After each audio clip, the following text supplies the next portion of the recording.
All right, here with Bryant head coach Chris Merritt. Coach Merritt, thank you for taking the time to join us. First things first, talk a little bit about the spring season. Obviously, it was unique. It had its own challenges. You guys were able to play 4 games. You finished 2-2. What was that like, and how do you think it prepared you guys for this fall season? Well, it came with a double-edged sword. Any severe injuries that we had lasted 2 seasons, but on the other side of the coin, I was very happy with our kids' effort and the way they developed. And call it for what it is, the whole COVID situation allowed a lot of our players to get a lot of playing time that they normally wouldn't have gotten.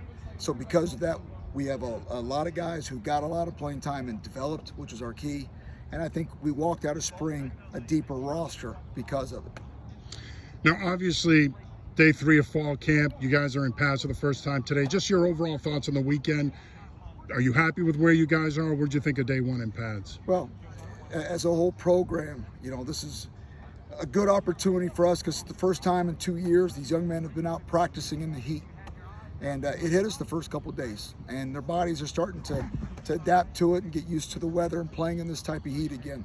But the first 2 days for us were mostly mental because we didn't have a true physical contact aspect of things, but we set the bar mentally.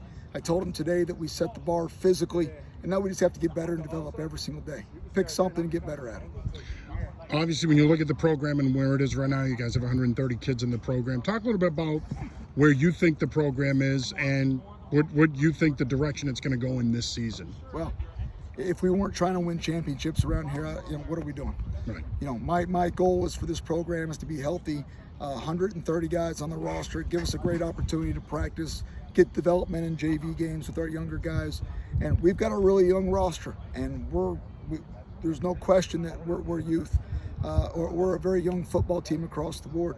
But we just simply have got to get better and better, and as long as we get better every day with young guys, in 2 or 3 or 4 years, we expect to be where we expect to be.